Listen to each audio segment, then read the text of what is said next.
Hey, what's up guys? Tyler here with Secure Team. Something has been discovered down on the moon.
So throughout history, UFOs have been sighted by astronauts, astronomers, and civilians in outer space as well as here on the ground.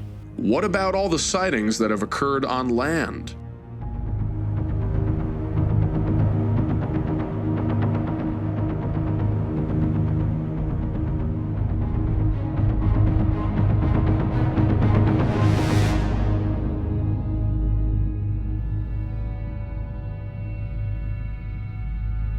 I think there has always been this social stigma that's been attached to people who have been able to record UFOs and actually believe in what they have recorded as something potentially unnatural or not of this earth. Tell me about the first time you noticed something strange in the sky above Dunedoo.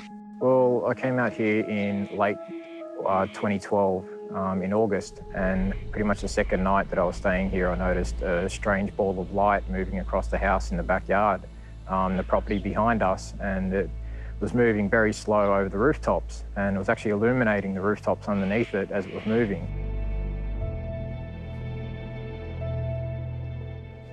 This thing is phenomenal. And it was just highly unusual, and this was around 11 p.m. in the evening.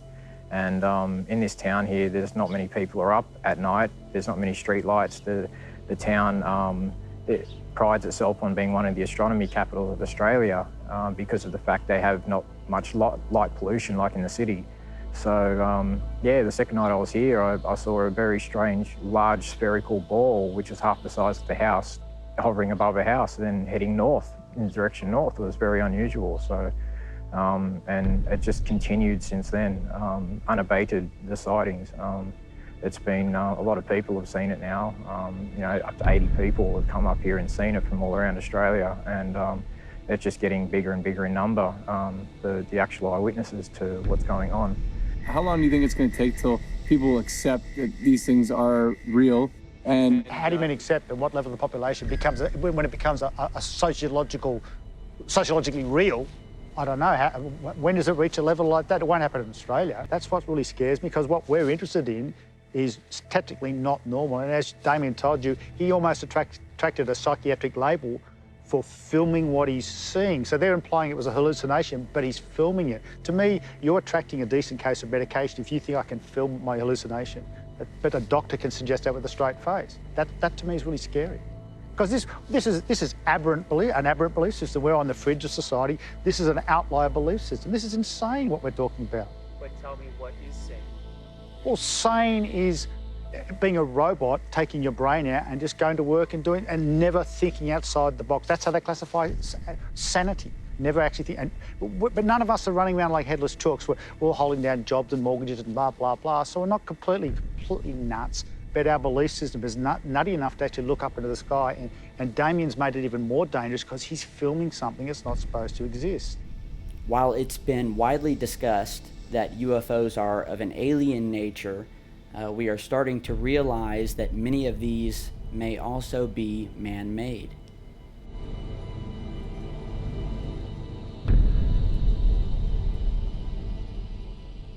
What is secret space theory, and what are your findings on the topic? When you talk about secret space theories or secret space ideas, you're really talking about two different things here, and they're both valuable, they're both important. But we're really talking about conventional secret space operations and unconventional secret space operations. So let's the conventional first. Look at it from a military point of view, and that particularly of the United States military, which looks at space as a necessary theater of operation, a necessary platform that must be dominated by them. If they're going to dominate any theaters of operation on the surface of Earth, they must control space. It's absolutely essential.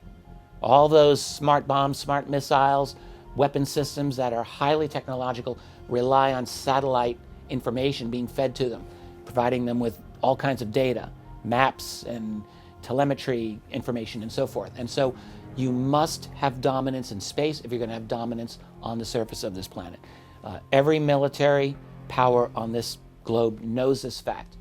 I think it's important to have serious historians like Richard Dolan who can really look into the UFO phenomena and the history behind it. And we're going to look into some of that history today. The YB-49 was the first vector-shaped, jet engine-equipped aircraft to successfully fly our airspace in 1947. Called YB-49, the huge 100-ton dreadnought packs 32,000 horsepower in its 8 jet engines. At the controls during the initial flight are veteran test pilot Max Stanley, center, and crew of 2. Theirs is a big job, and like a giant boomerang, the mammoth craft picks up speed.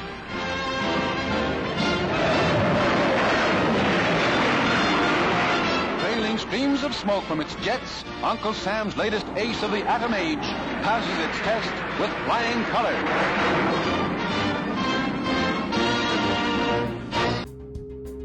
The YB-49.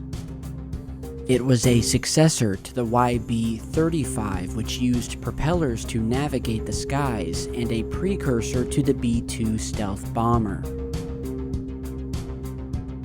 The Convair Kingfish reconnaissance aircraft design was the ultimate result of a series of proposals designed as a replacement for the Lockheed U-2. Kingfish competed with the Lockheed A-12 for the Project Oxcart mission and lost to that design in 1959. The Lockheed HAV Blue was the code name for Lockheed's proof-of-concept demonstrator for a stealth bomber. HAV Blue was designed by Lockheed's Skunk Works division and tested at Groom Lake, Nevada. The HAV Blue was the first fixed-wing aircraft whose external shape was defined by radar engineering rather than by aerospace engineering. The aircraft's faceted shape was designed to deflect electromagnetic waves in directions other than that of the originating radar emitter, greatly reducing its radar cross-section, keeping it secret in space, a precursor design to the F-117. Over the years, as the United States' technological progress advanced, so too did their military arsenal. This arsenal has been tested in the field of battle, like the Vietnam War, and of course in the Middle East from the 80s up until recently.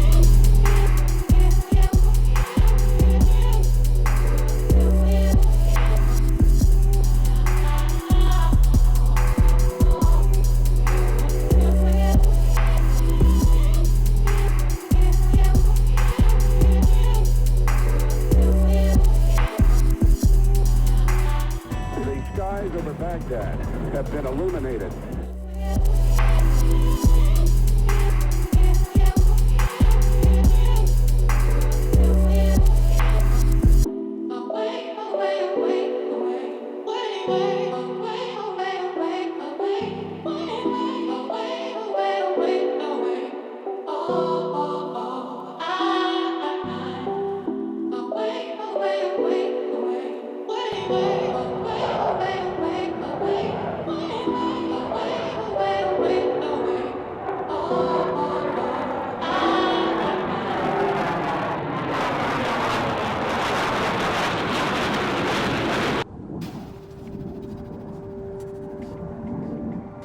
Not every citizen of the public is exposed to the modernization of our military craft, but there are those who have worked inside our military who have watched firsthand the development of incredible secret aerospace technologies evolve over time. One such individual who has firsthand witnessed the feats of our own technology is a man by the name of Jim Goodall, former Air Force man, spooky airplane researcher, and friend of former director of Lockheed Skunk Works, Ben Rich. Jim is an extremely experienced individual when it comes to the hidden history of secret aircraft. He blew the lid on Area 51, and as a photographer, he's uncovered the hidden history of test aircraft before they were public knowledge. This is the shape of the F-117. It's an arrowhead. I don't know if it's being lit up or whatever. And this was given to me by a F-117 crew chief. This is the actual RAM, radar absorbing material, used on the F-117. I said, can I go to jail for that? And they said, no, the technology has changed so much. You know, this is 40 years old. It's old technology. And that's the other thing you got to take in consideration when you see programs that are being declassified or talked about. They're talking about stuff that may have flown and program came to an end, all the tooling destroyed 20 or 30 years ago, and we're just finding out about it today. I'm a historian. That's probably why I do what I do. I'm a historian. I'm an aviation historian. I'm a military historian. And I figure as an American taxpayer, you're spending my money on our defense, which is the proper thing to do. But I should have, if I ask a question of my government, I expect an honest answer. I don't expect to get a runaround. If it's not classified, or if the part I'm asking about is not classified, then damn it, I expect an answer. I don't expect a runaround. I worked on the A-12 early in the program, which is the predecessor to the SR-71.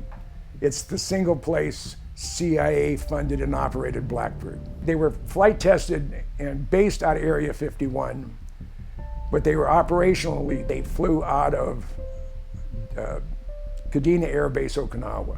That's the same place the SR-71s operated after the A-12s were replaced by the SR. I worked in nav systems, but primarily telemetry. So that's the primary reason I was at Edwards, and one of the reasons I flew into Area 51 is to install some more additional telemetry equipment. The stuff I was working on wasn't classified. The programs that were monitoring were. There would be flight testing for the XB-70, the YC-140 one-star lifter, and of course the Blackbird. On May 30th, 1967, Mel Vavadich flew the first A-12 from Area 51, air refueled twice, and flew from Area 51 in central Nevada to Kadena, Okinawa in 5 hours and 29 minutes. If you're going to take a commercial airliner today, it'll take you 17 or 18 hours for that same flight. Mel was the first guy to fly an operational mission, and that was on May 30th, 1967. When was it unclassified?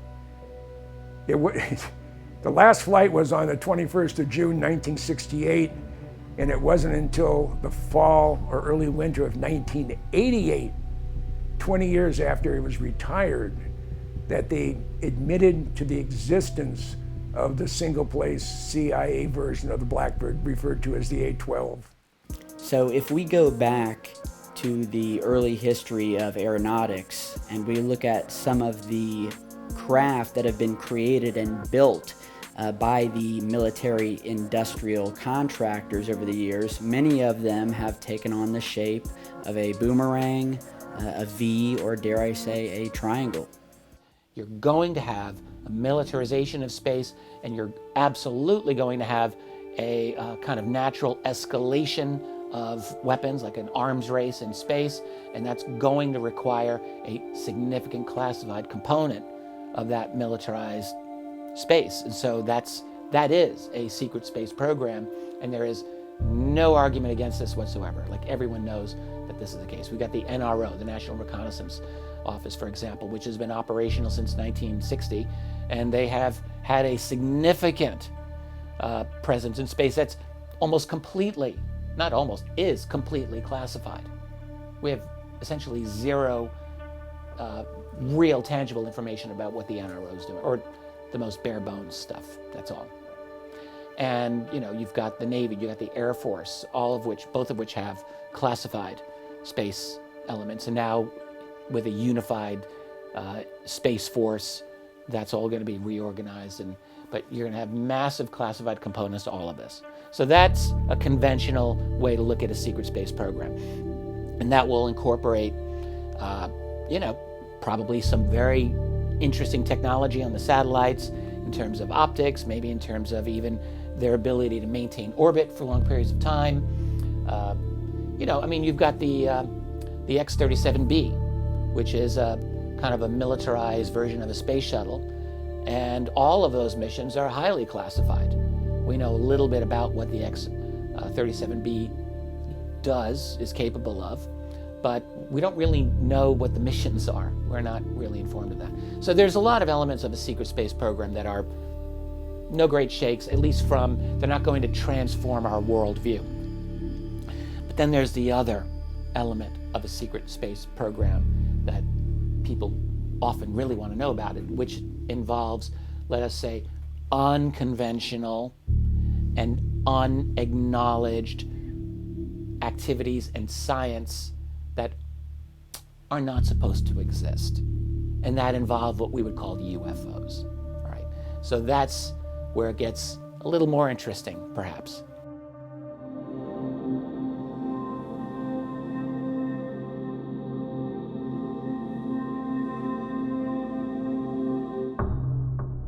I had a dear friend just pass away. He is a retired SR-71 pilot named Dave Fruhoff. And Dave retired as a lieutenant colonel. I'm talking with Dave, and I said, Dave, do you believe in UFOs? He said, absolutely, positively, they do exist. He said, I was flying a night training mission in an SR-71 out of Kadena, Okinawa. I was in the far western Pacific. We were at 78,000 feet, 77,000 feet at Mach 2.7. We're going straight. It's 11 o'clock at night, and we're sort of heading our way back towards Kadena.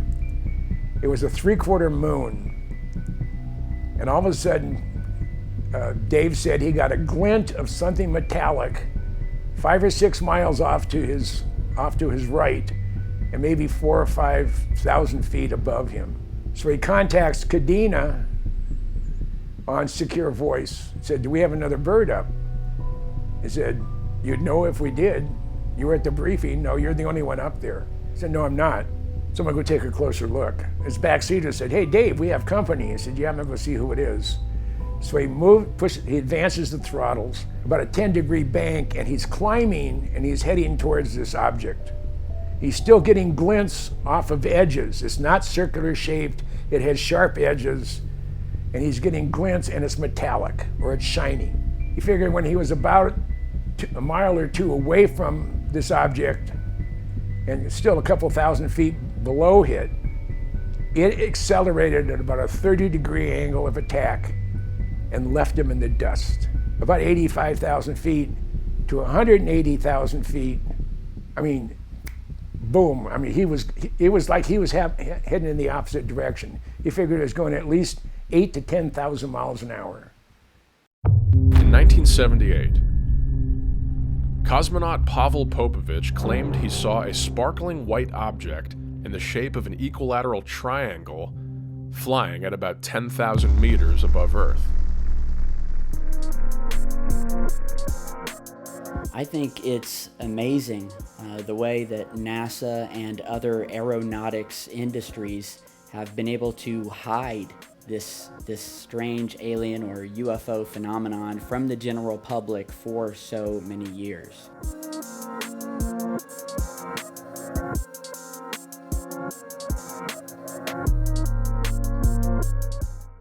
And on that side of it, what I would say is that, you know, we don't have firm authenticated proof. We don't have an admission from the government, from the military, from any of those people that says, yes, there are UFOs out there, or we have constructed a element of our space program to deal with UFOs that are out there. However, what we can say is that there are enough pieces of testimony and evidence and anomalies that have been recorded in Earth orbit that, or beyond, frankly, that strongly indicate to a rational observer that something really odd is going on out there that is not supposed to be happening by any standard of understanding or science that we have. So that's where you start getting into, is there a secret space program that is connected with the UFO phenomenon?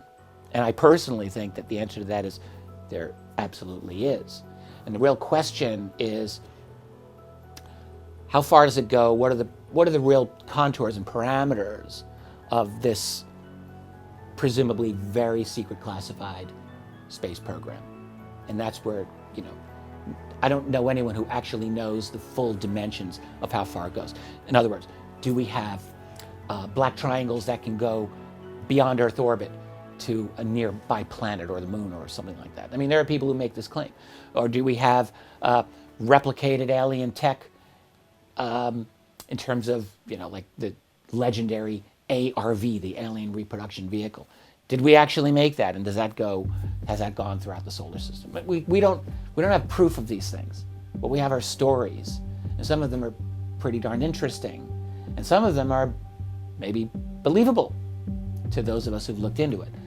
But we're in an area of what I would say making informed speculation based on genuine knowledge that we have, but we don't have the full picture.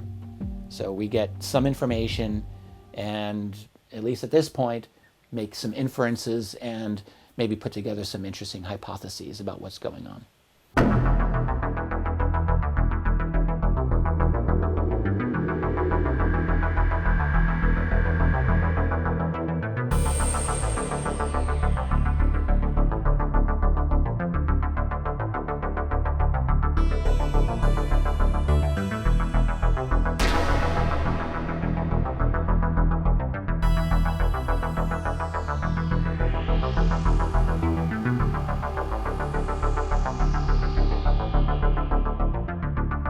as you watch, notice all of the different signs of triangular or TR3B-like objects in all of the mission patches and NASA imagery.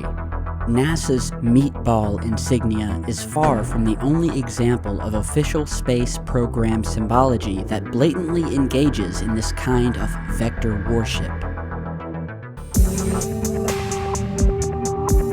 This is NASA's official seal, which was also designed back in the late 1950s at the same time as the meatball insignia. Created for what NASA describes as usage in more formal settings, note how the layout of the official seal also allows the vector symbol to feature prominently.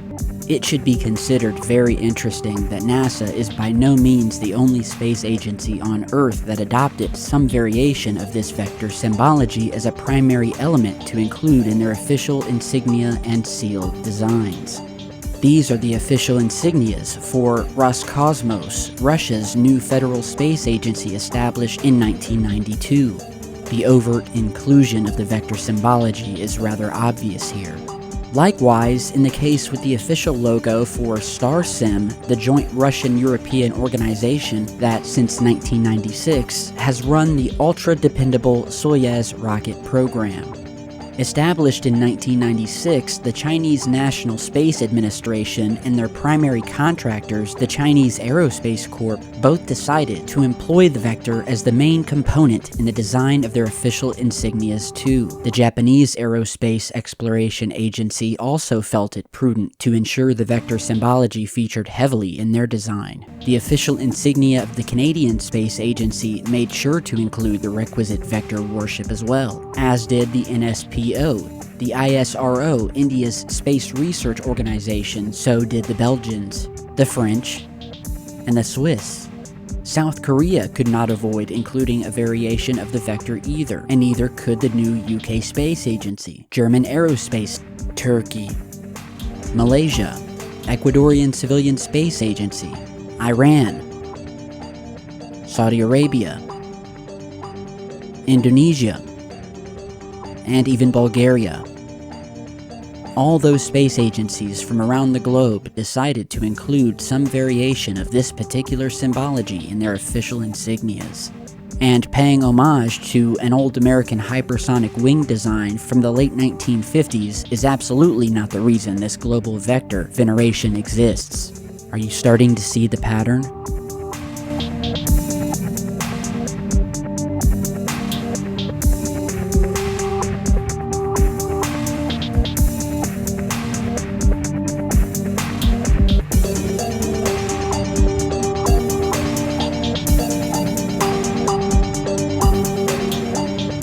Over the decades, the various manned space programs have also been compelled to find ways of incorporating the vector into the design of their official insignias, seals, logos, and patches. The official patch for Russia's old space station. This is the official insignia for NASA's famed Apollo lunar landing program.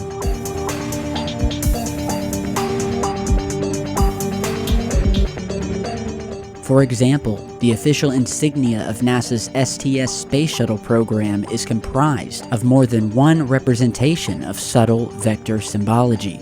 Many of the individual mission-specific patches for the STS program have also incorporated some variation of the vector into their designs. Here are just a few of the many examples.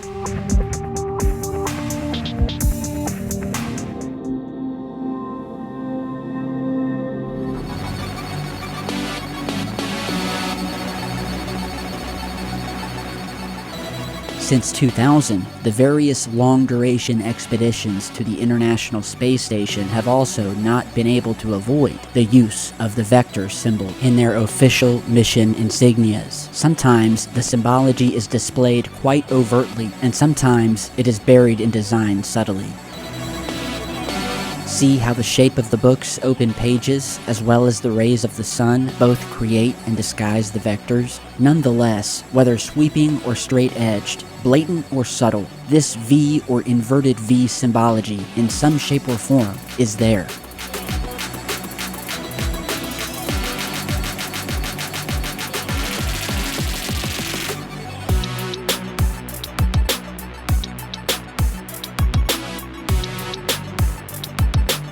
Since their earliest days, NASA has ensured that the vectors served a dominant symbolic role in their manned space project insignias. It should be obvious by now that NASA and virtually every other space agency on Earth have a clear infatuation with this shape. And it is also worth noting that it is not only the civilian space sector that blatantly worships some variation of this vector symbology. In the military realm, the US Department of Defense makes use of this symbology over and over again in their many space-related programs. Again, here are just a few examples.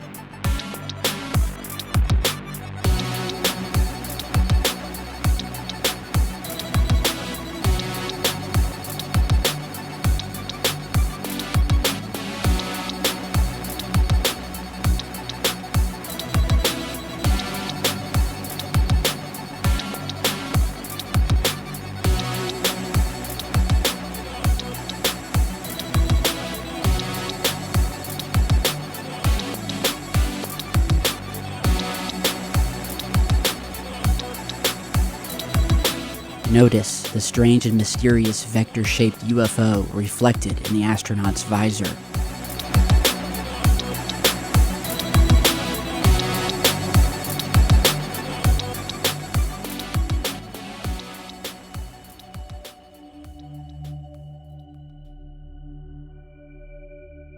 We leave you much that is undone. There are great ideas undiscovered, breakthroughs available to those who can remove one of truth's protective layers. My name is Alara. I kind of woke up to the ET presence, and I would say got activated in late 2017 when I had a close encounter with a spacecraft that was about 50 feet in front of me that decloaked in front of me. After that happened to me, I started going to UFO events and conferences and so forth, trying to seek out other experiencers and begin to get some understanding of what happened to me and what the truth was about this planet, what was going on here. So in 2019, I went to Contact in the Desert in Indian Wells, California. And when I was at that event, I decided to go to the CE5. I think it was on a Friday night. I went to that CE5 event, and a lot of kind of unusual things happened that night that I was not expecting to happen. During that CE5 event, I did see a couple of ships phase in and phase out in the distance, lots of activity like that. But what was very interesting was that there was a very heavy military presence there throughout the entire evening. And I kind of was puzzled as to why, because I didn't see that much activity to justify that kind of military presence. There was one really unusual event that happened that night while I was at that CE5. There was these two, I don't know how to describe them, except they looked like butterflies that were on fire. They were very unusual. And I've never seen or experienced anything like this. They sort of phased in and phased out probably 3 times. And when they phased in, they would dance, and they had the whole crowd in awe. The crowd was just tripping on these butterfly UFOs, and they were dancing, and then they would phase out. Anyway, it was a pretty intense experience. And at one point, I kind of felt a lot of different energies over that field. I sensed what I believe were cloaked ships above that field, but I didn't see anything like that. So I ended up leaving the event. I think it was around 11 o'clock at night. I left by myself, got in my car. I was staying at a hotel about 2 miles away that night. When I was driving to the hotel, I noticed this really bright white light in the rearview mirror.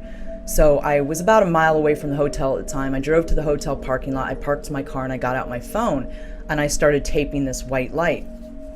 And it was a ship, and it was sitting above that field at the CE5 that I just left, where there was nothing going on. I remember thinking, I wonder if anybody at the field can see what I'm taping right now, because it was really bright and it was very significant. So I was taping that for about 30-35 minutes. It was there for quite a while, just sitting above that field. And at a point, I ended up going back into my room and playing the footage back. Well, when I played the footage back, I noticed there was a TR3B sitting there cloaked above that ship, above the field, the entire time.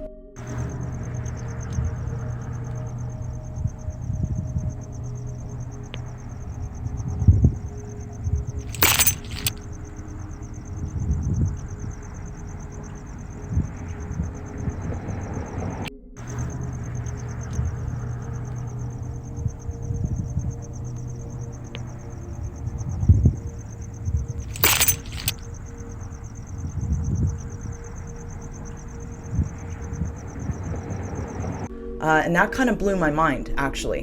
What I thought was really significant about that was, number one, that my phone picked this up, but I didn't see it with my naked eye. I thought that was interesting. I also thought it was interesting that here, if you really look closely at the footage, it looks like there's more than one, although one stands out far more than the other. So I thought it was significant also that there was a TR3B craft, whether there was one or two, sitting above the field of a CE5 event at a major UFO conference. I thought that's kind of spoke volumes about what's going on here. And so if you ask me, I think that we've back engineered alien technology.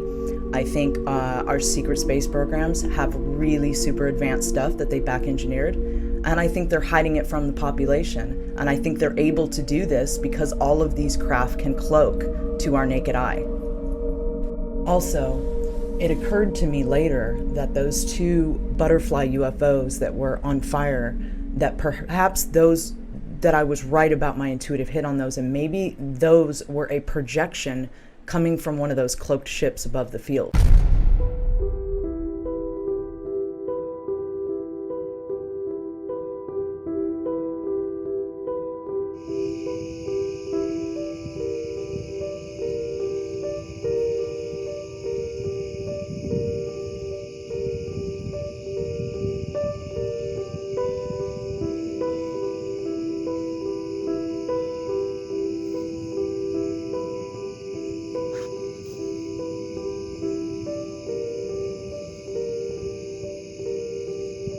Here we have a clip from a man named Eric that was filmed on September 7th, 2021, of an obvious triangular TR3B shaped object with 3 distinct lights on each corner. He says that it was captured in northwest Pennsylvania. He said that the object looked longer than others and was very low and has a very low, deep tone that is obvious when the object was going over because of how different it was and sounded compared to other aircraft.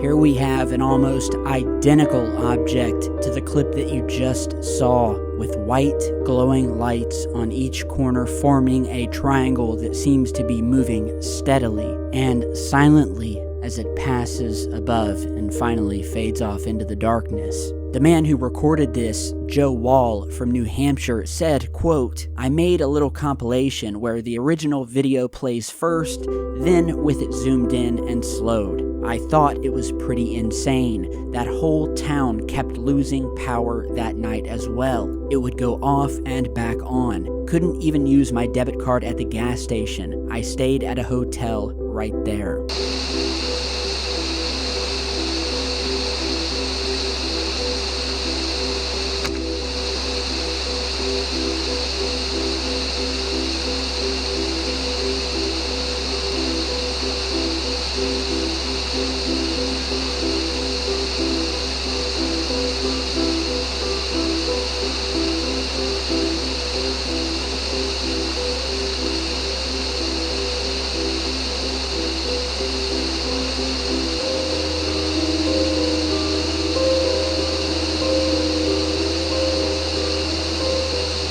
Here's a clip from a man named Mark Klein that was filmed above his home, where he was doing some sky watching and filming in infrared, recording the stars and seeing what he could capture. At first, we see a satellite as indicated in the video, and then as indicated with the arrow, we then see a distinct triangular pattern of lights, this time emitting more of a blue tinge, but nonetheless flying in a perfect triangular formation, silently passing overhead with the trees in the foreground. And some of you may be asking, well, why is it that if these are solid triangular craft, are we able to sometimes see stars through them? one of the main theories regarding some of the technology used within these vehicles is a cloaking ability that essentially puts a mirrored image around the object of everything that is surrounding it, hence giving you a view as if you are looking straight through the object.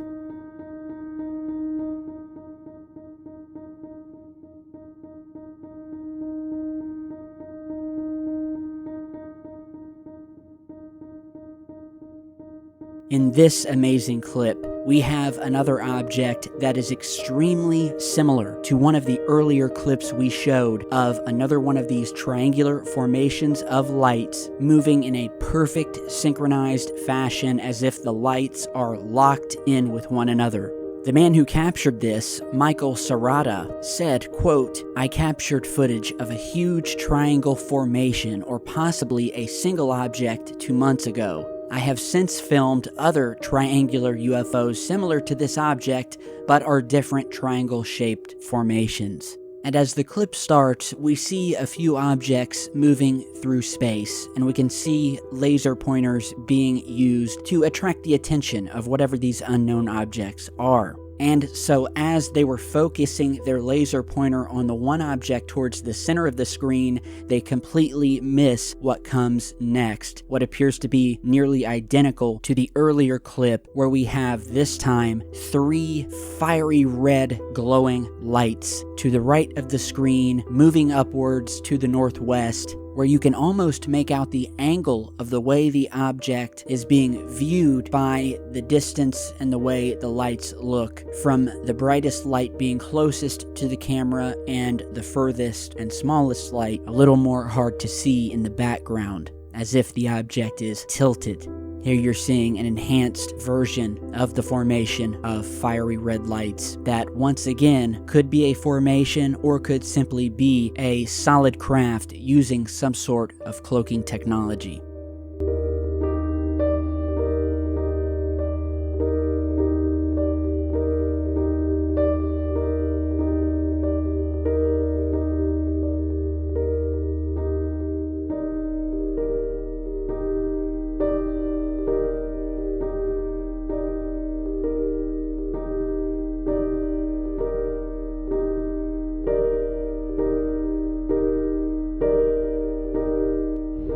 Here is a recent clip taken above Shanghai, China in June of 2021, where bystanders on the ground were shocked to see this solid, sharp-edged black triangle sitting silently in the sky, moving slowly through the clouds of Shanghai.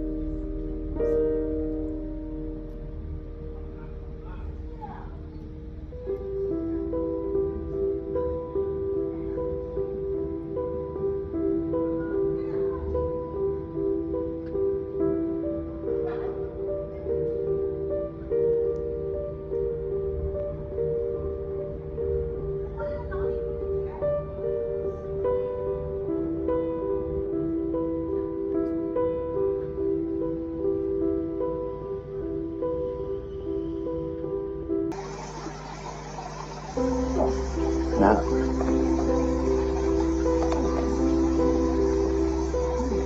a weird looking thing. Looks like a stingray type thing.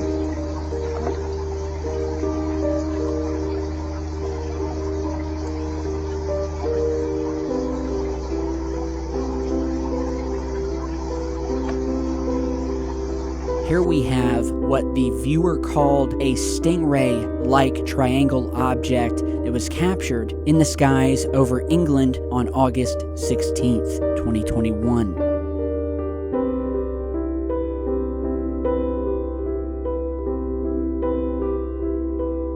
In 2004, the United States Navy applied for a patent to produce a triangular craft that looks a lot like the TR3B, and its propulsion system could be something completely different than what the original TR3B supposedly operated on.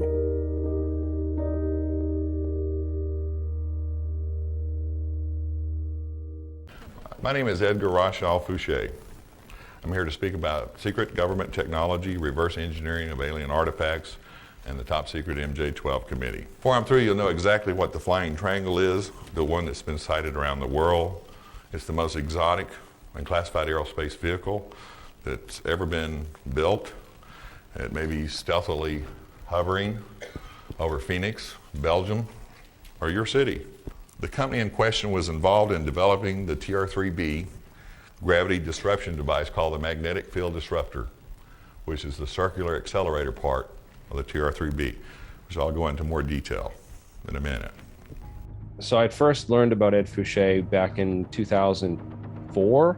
I was just doing some research on anti-gravity, and I found an old presentation called The Case for Anti-Gravity.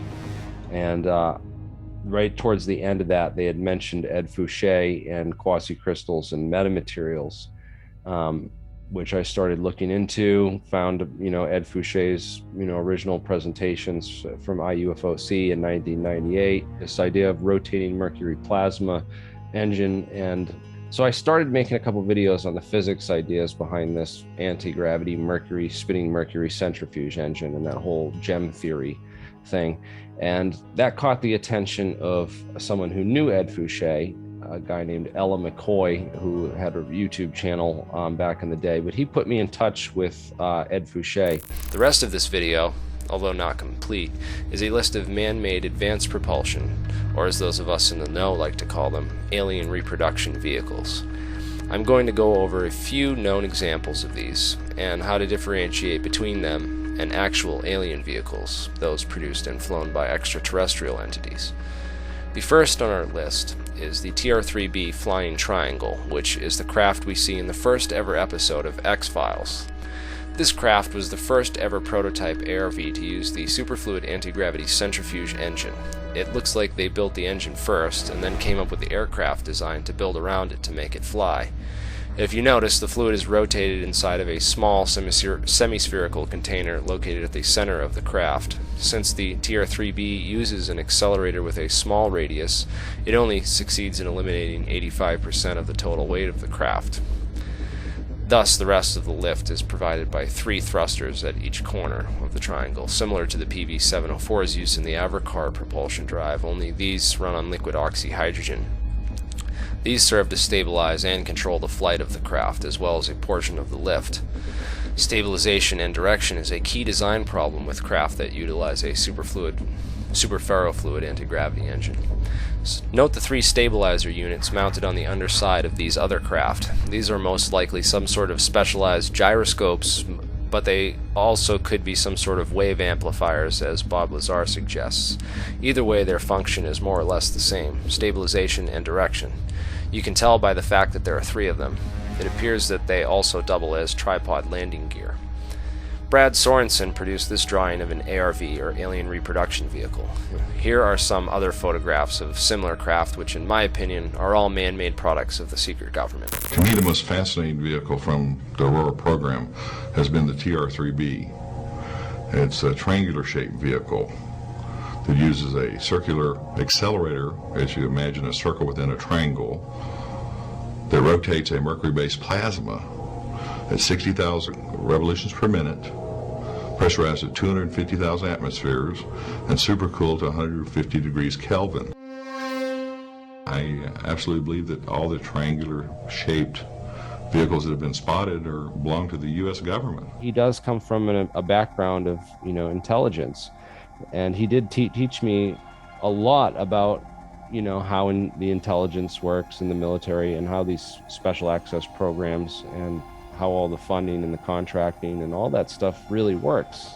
He did teach me an incredible amount about, how that stuff, really functions behind the scenes. But it also helped me, verify a lot of what he was saying. First off, we asked T.D. Barnes if Bob Lazar ever worked out at Area 51, and his answer was straight out no. And he was former special projects manager out at Area 51 for almost a decade. When I asked him if Ed Fouché, if he could, ask around and tell me if Ed Fouché worked out there, his response back was, I can neither confirm nor deny whether Ed Fouché worked out at Area 51. And that kind of, confirmed it for me when T.D. Barnes said, he can't confirm nor deny whether Ed worked out there. That was like, well, that means he worked out there, you know? What was it about his explanation of the physics of the supposed TR3B that piqued your interest and made you think, maybe there's something here? The thing that interested me first was that there was a couple different sources talking about this rotating superconductors. Research was just coming out. A lot of that research was being done at NASA at the time and was coming out through American anti-gravity around the same time. So we were learning about NASA's research with rotating superconductors, the Russian Podkletnov and his rotating superconductor experiment. And so I thought that there might be some sort of connection between, rotating superconductor anti-gravity research and this idea of a rotating mercury-based plasma. And so I began investigating that connection first, and that's what drew me initially to the propulsion technology side of it. But then the mention of quasi-crystals and metamaterials and all the interesting scientific literature I started finding when I began researching those topics made me instantly realize that, this was, metamaterials are used for invisibility technology. And then I started, realizing all the technology that, all the research that has been done out at Area 51, Project Rainbow and all this other stuff. And I was able to confirm that a lot of those, these materials were in fact, something special, and that, some ordinary staff sergeant from the military knowing about these things, there was something, maybe something more there, because it wasn't something that your average person talked about. In 1998, no, it was virtually unheard of. In fact, a lot of the physics literature, you can't find a lot of metamaterials. You can't find a lot of stuff in the literature on metamaterials or quasi-crystals before 2002. And then Fouché was talking about these things in 1998, nearly 4 years earlier. So that sort of, really made me say, wow, this is something you should be paying attention to and looking deeper into. When I started researching quasi-crystals, I realized that the guy who discovered quasi-crystals, Dan Shechtman, did his postdoc after receiving his degree in material science from Technion University in Israel.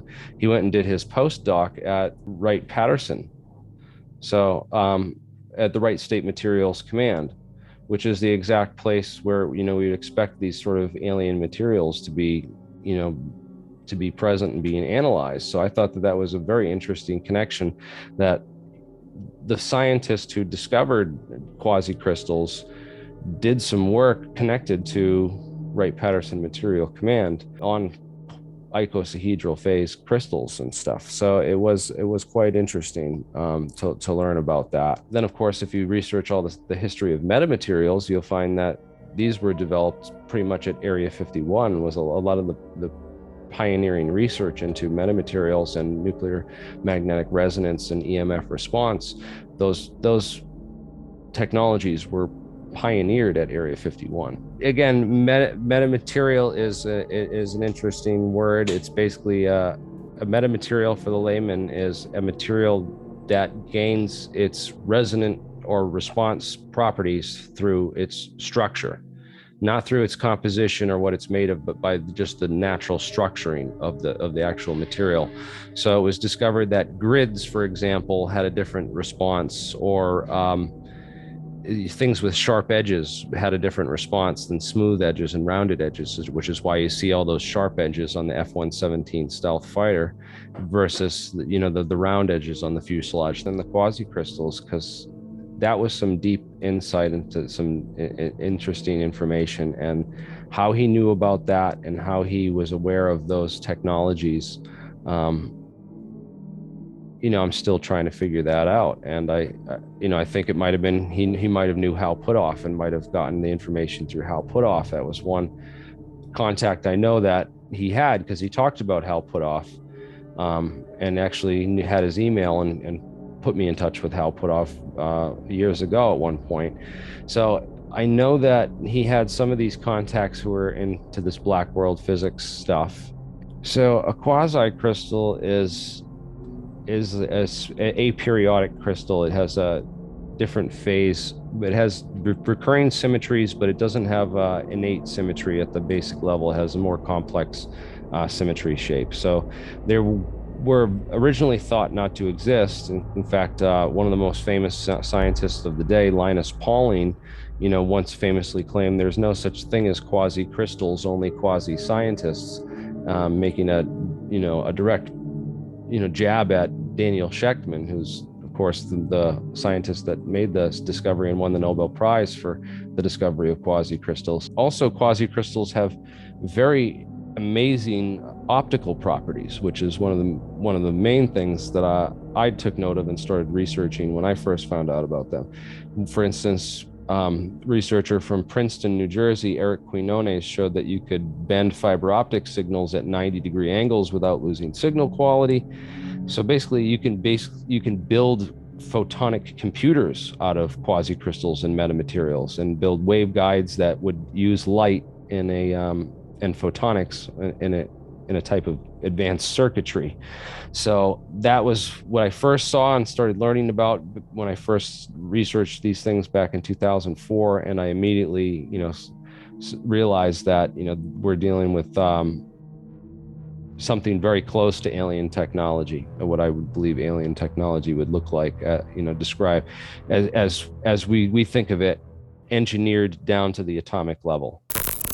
A rotating, a pulsating red light in the middle. We also talk about an object that had a vertical development. Those who could see it from the side saw a dome on the top of it. And in this dome, there were windows. In my opinion, it didn't have any influence at all on all the witness reports which were done before. So it has no influence, in fact, on the Belgian wave. But it's very unfortunate that we have shown this photograph as being the brand of the Belgian wave, as being the object that has been operating above Belgium. So what kind of aircraft were being developed in the late 1980s that could explain that Belgian wave of UFO sightings? Because I've had a number of people that have watched my videos on the TR3B and came and said, listen, I had a sighting, I saw this craft, and there's nothing else that looks like it except this TR3B thing that you're talking about. Nothing else that can describe accurately what I saw.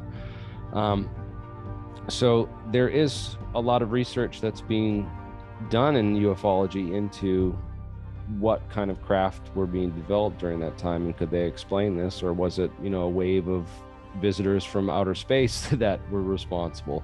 What are the origins of that craft and that people were seeing in those sightings?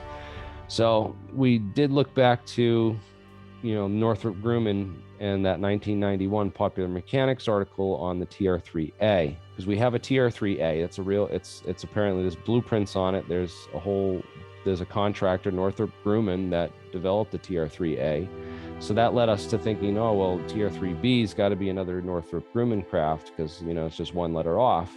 But then I talked to Ed Fouché, and he said, no, he didn't think that Northrop Grumman was the contractor, that they had used the TR3A and changed the letter to make it, similar, so that it would throw people off as another layer here of secrecy to throw people off. So it's hard to say. We have never found, blueprints or, a contractor or anyone come forward that said they've worked on these massive space platforms. That apparently these platforms were developed for a secret space program, specifically as, transport vehicles to shuttle, men and cargo to and from space, to secret space platforms and locations. Of course, again, the evidence for this is where we're lacking. We're lacking as a definitive proof to show that, this is what's really going on. But these are some of the stories that, have come out of this. So typically aircraft lettering is, the letter stands for what its purpose is. Like F is for fighter, B is bomber, so TR, tactical reconnaissance, would follow that, nomenclature, certainly. But again, this is where Ed Fouché says that we step outside the normal zone and into the twilight zone, and things are a little different in the black world. But again, this speculation is just speculation because we don't have a military classification. We know that, physicists were working on nuclear-powered aircraft as early as the 1960s. In fact, Stanton Friedman apparently worked on some of these, nuclear-powered aircraft as well. Famous UFO researcher Stanton Friedman, which I thought was interesting. And I sent you that info on that other nuclear-powered aircraft that they were thinking about and conceptualizing back in the 70s. But of course, treaties outlawed the use of nuclear weapons in space and on airplanes. So, if research continued with nuclear-powered aircraft, it would have had to be done in the complete black world, where it would never, see the light of day, because that, of course, would violate international treaties. And so the TR3B is basically like an illegal craft, and if it does exist or ever did exist, then chances of it being declassified are almost zero, because it violates international treaties for nukes and airplanes. So it's kind of like this dilemma craft. It's not like the SR-71 or the A-12 or the F-117, where after a couple of years of being out there, it's going to turn from a black world craft to where they have to admit to it and show it off. I don't think we're ever going to get that day where they roll one of these TR3Bs out of the hangar and show it off to the public. I don't think that would ever happen, even if it were the case.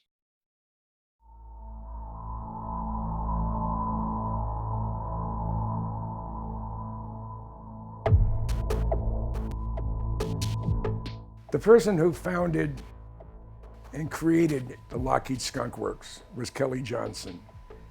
His right-hand man was Ben R. Rich. Ben was an aeronautical engineer. He was a thermodynamist.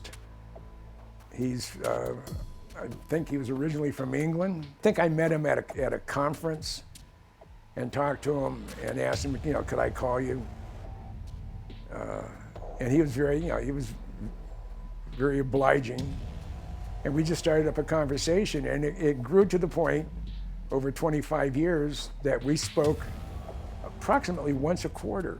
If I didn't call him, he called me. According to Ben Rich, we have the ability today to take ET home, which means we have the hardware. We're flying the stuff. It's very possible some of the UFOs that are seen are man-made. Now, John Andrews, in June of '86, John Andrews was with Tester Corporation. They make model airplanes and cars and stuff. And he was a pen pal with Ben. Ben adored John Andrews, and he adored me, because we had a passion for what he had a passion for. And John wrote a letter to Ben Rich, and he said, Ben, I have asked you a question. Do you believe in UFOs? Now, there are two categories, both man-made and extraterrestrial. And Ben came back on his own letterhead as president of the Lockheed Skunk Works. He said, both Kelly and I are firm believers in both categories. We refer to ours as unfunded opportunities, and he underlines the U, the F, and the O. He said, but beware, there are people who will lead you astray and possibly do you harm.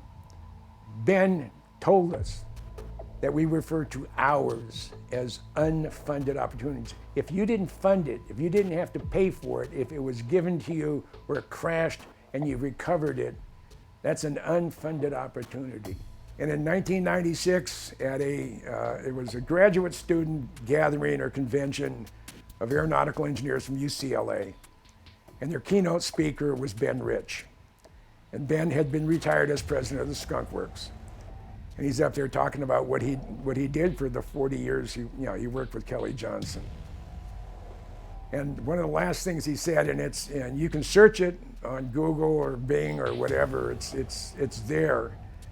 Ben Rich told this audience in 1996, we have the ability to take ET home, but the government won't declassify the information. When Ben Rich was referring to the fact that we had the ability to take ET home, that means we can travel across the universe. I believe he said it because we have recovered crashed UFOs. We have been given UFOs, and we have found abandoned UFOs. Now, one question has been raised repeatedly when you talk about issues about disclosure, right? UFO disclosure. And there's a very significant argument that the admission of something else out there can easily be used, let's say, by the military to justify, further ballooning of the already massive military budget. And you hear this a lot, and some people will talk about this in a totally pejorative way. They'll say, well, they're creating an alien threat where there isn't one, just to scare the public and justify all of this extra money being spent to either take your rights away or to just spend a lot of money on military. There's another way to look at it, which is that they might play it that way because there is a genuine threat. Like a lot of the folks who complain about the possibility of like a false flag or some kind of deception about an alien threat, they're working off the assumption that the aliens are definitely not a threat or are definitely beneficial. And where I stand on that is I think that's never been a rock solid assumption.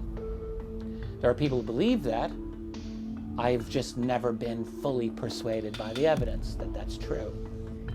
My own opinion is that, at least based on the behaviors that we have recorded, okay, is that I actually think that there are multiple groups and there's more than one.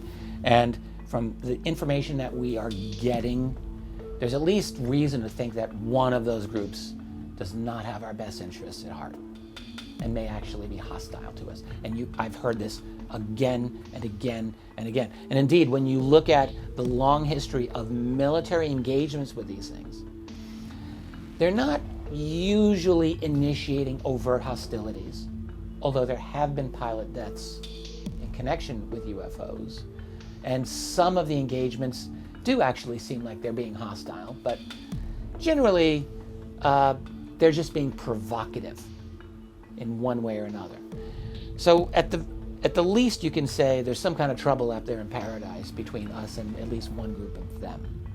And if you're a military person, look, your job in the military is to defend your nation. That's your job. And if you've got even a potential threat in these other things, you have to, by your duty, you have to recognize that threat and you have to at least have a plan for dealing with it. That's just the reality. So does that mean they're going to go false flagging us or they're going to be legit? And look, I don't know. I don't have every answer here either. But it's not illegitimate, at least, a priori. On the face of it, it's not illegitimate to at least explore the possibility of a threat. That's my position. What attracted you to physics? I taught physics and astronomy here at Nebraska Omaha for 34 years. And during that time, I also taught for 17 summers and for a number of times during the year at Lawrence Livermore National Laboratory in Livermore, California. I had a security clearance and I studied the effects of nuclear weapons. I studied electromagnetic theory and nuclear theory, a bunch of different things, and atmospheric physics. And I did that for 17 summers, and that was a big part of my research. I also got a grant to work for NASA. STS-48, September 13th, 1991.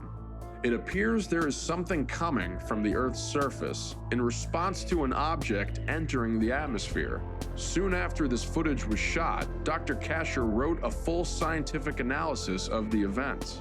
He submitted his findings to NASA and the public. I don't know what this thing is, but it's really a very interesting object too. Water dump attitude will take about 15 minutes, and in order to start the dump on time, we'd like for you to do that maneuver now. We need it to prevent contamination. Okay, I understand you want us to start the supply water. Depending on how far away from the shuttle they were, was an extraordinary thing. To the extent that if they were 10 miles or farther from the shuttle, they behaved in ways that were vastly beyond anything that we can do on the Earth. 4 NASA employees were given this to offer their opinion. They just watched the video. They did no analysis of it. And what they came up with was reasonable, that it had to be ice particles, and that's as far as they took it. Did not say a single thing about, there were 2 streaks that went up through there, like you might expect from a missile. I was able to rule out at least 5 different proofs that they were not ice particles. And if they weren't, the only other viable option is some kind of spacecraft. And the way it behaved, again, I can't prove how far away it was from the shuttle. If it was a mile away, that's unbelievably close. It's dangerous. If it's 10 miles away, it accelerated in a fashion that was beyond anything that humans could stand. 100 Gs it would be, which would destroy a human being. And then if you start going out beyond 10 miles, then we're talking about quantum leaps in technology beyond what we have. And so, to me, the logical conclusion is that these were spacecraft from somewhere else out in space away from the shuttle.